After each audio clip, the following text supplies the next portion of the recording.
La sonrisa que iluminaba estadios, el cabello que danzaba al viento y esa magia que no se explicaba, se sentía. Su fútbol era samba, era seda, era picardía, era arte. No jugaba para ganar, jugaba para emocionar.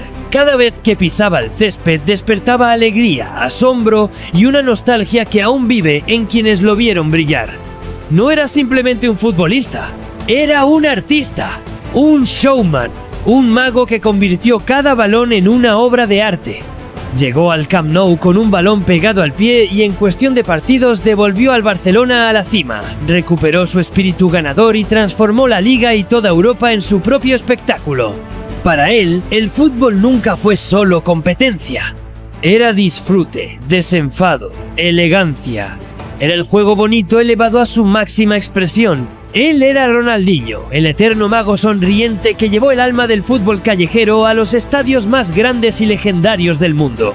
Porque cuando él sonreía, el mundo entero se detenía a disfrutar. Comenzamos. Brasil, un país donde el fútbol no solo se juega, se respira. En sus calles, playas y canchas improvisadas nacen las estrellas. Y allí, en Porto Alegre, apareció un niño diferente, Ronaldo de Assis Moreira, con una sonrisa eterna y un balón siempre cerca. Su infancia fue un contraste de alegrías y golpes duros.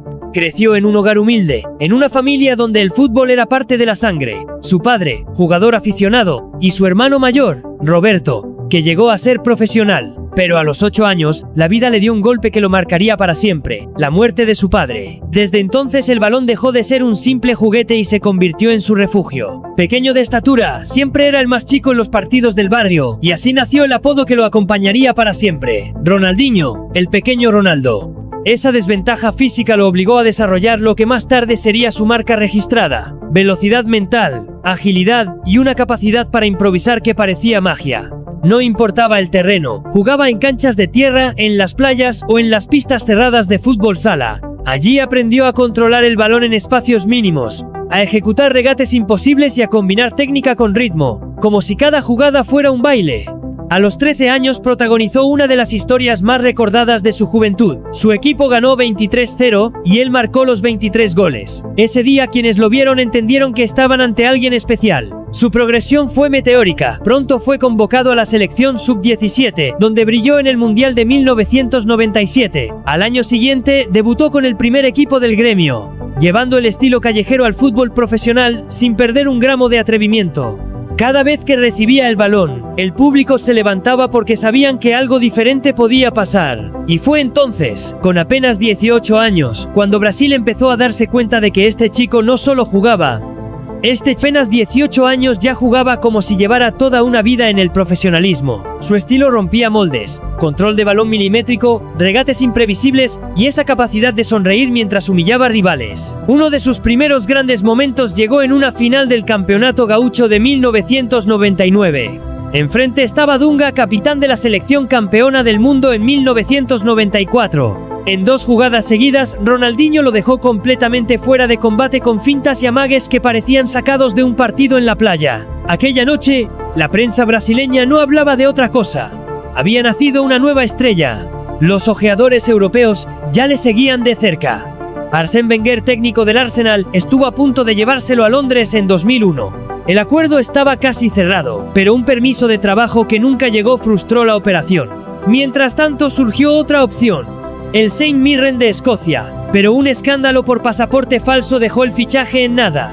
Aunque pareciera un golpe de mala suerte, el destino tenía otros planes. Ese mismo verano, Ronaldinho fichó por el Paris Saint-Germain. Allí encontró a JJ Okocha, otro mago del balón y referente del fútbol de calle, que le dio la confianza para ser auténtico también en Europa. Su primera temporada fue una mezcla de adaptación y espectáculo. Jugó como mediapunta, extremo izquierdo o segundo delantero, siempre dejando jugadas que levantaban al público. Sin embargo, empezaron a aparecer las primeras críticas. El entrenador Luis Fernández se quejaba de sus escapadas a Brasil y de su gusto por la vida nocturna parisina. Aún así, cada vez que pisaba el césped, las críticas quedaban en silencio.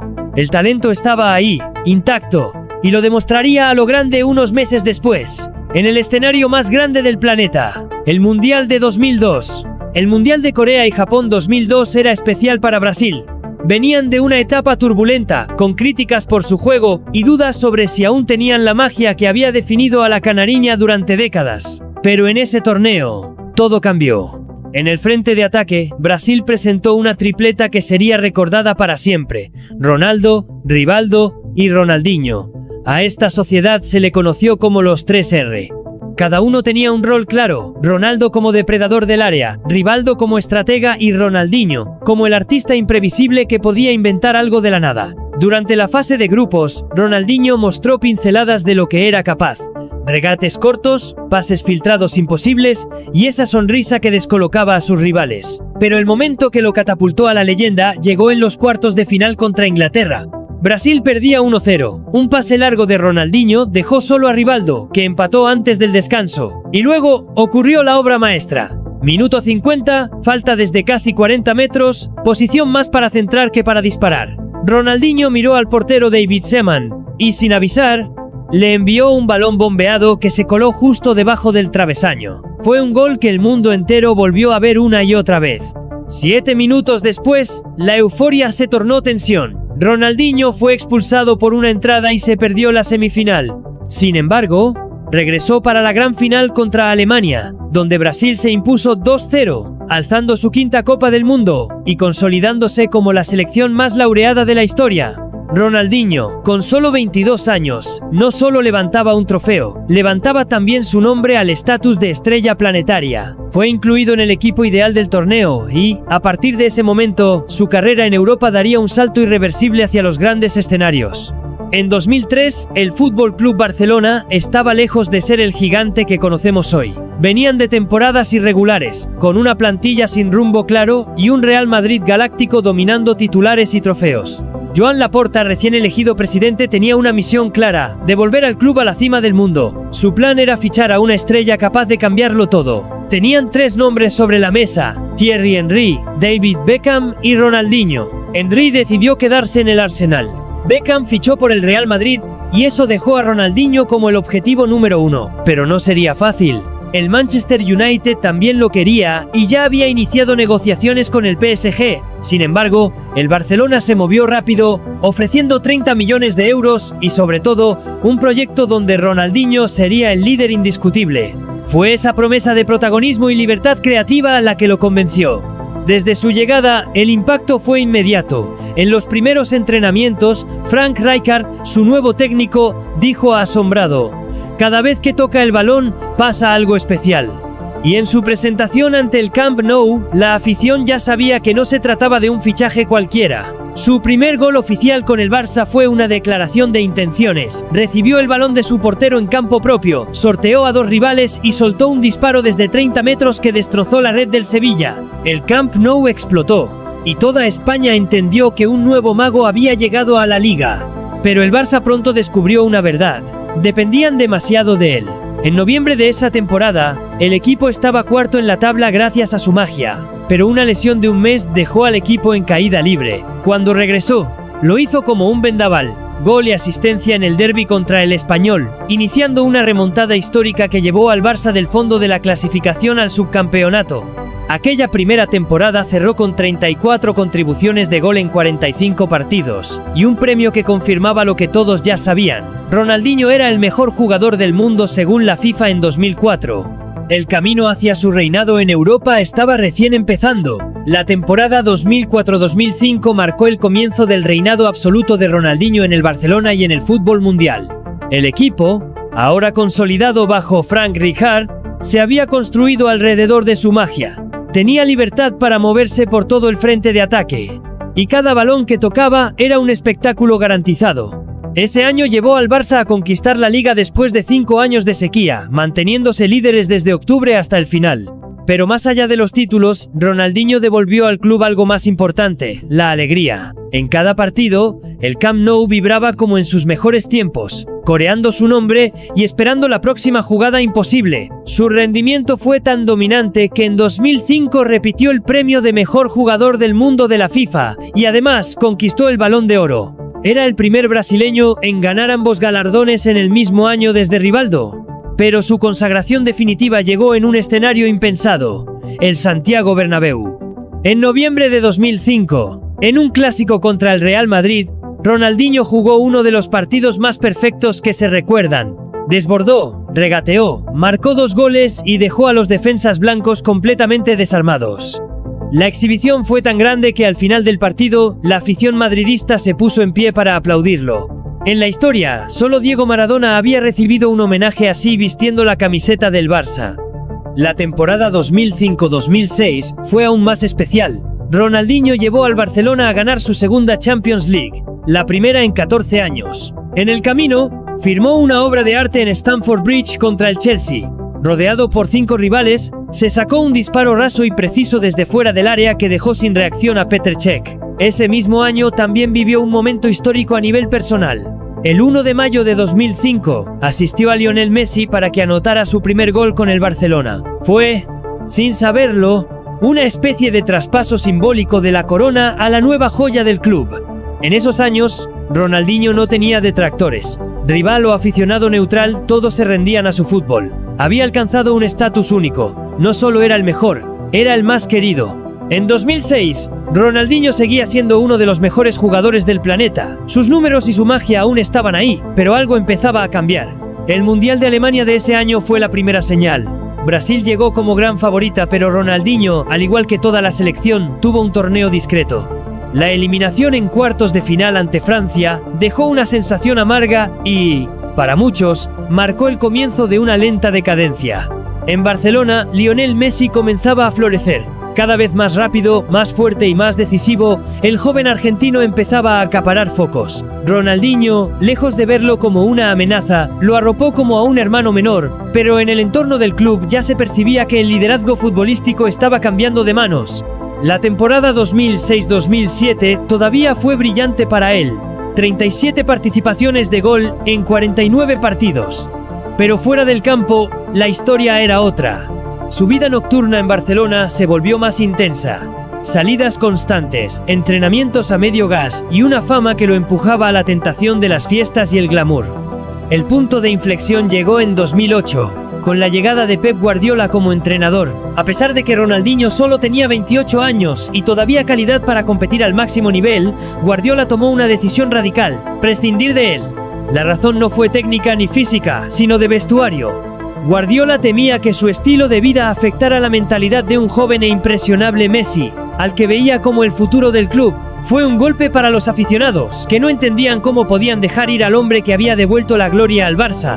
Pero el tiempo demostraría que la decisión fue acertada. Al año siguiente, el club lograría el histórico sextete. Ronaldinho, por su parte, todavía tenía pretendientes. El Manchester City ofreció una cifra millonaria, pero él eligió unirse al AC Milan, buscando un nuevo reto y tal vez un nuevo comienzo. Lo que no sabía es que, aunque cambiaría de camiseta, no cambiaría sus hábitos, y su declive se aceleraría. Cuando Ronaldinho llegó al AC Milan en 2008, el mundo esperaba verlo renacer.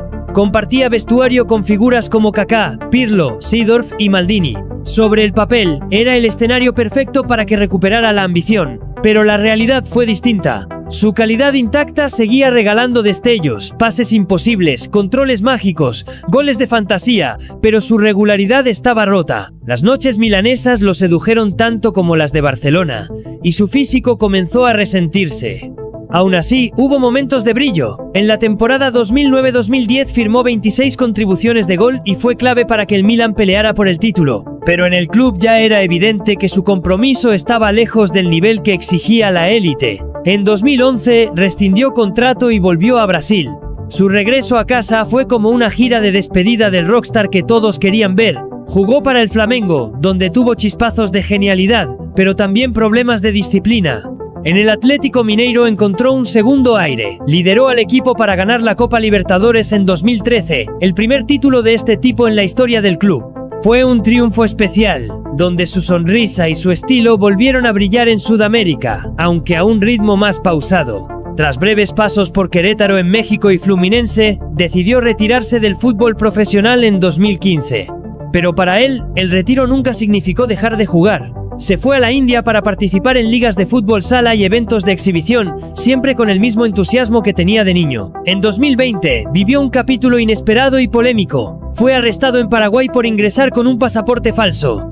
Pasó un mes en prisión, pero incluso allí encontró una manera de sonreír.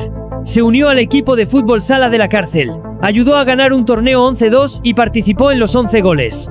Una anécdota que, de alguna forma, resume su vida. Sin importar dónde ni cuándo, Ronaldinho siempre encontraría un balón y un motivo para jugar. Ese era él, ese siempre fue él. No importaban el estadio, el país o las circunstancias. Mientras hubiera un balón, Ronaldinho seguiría siendo feliz.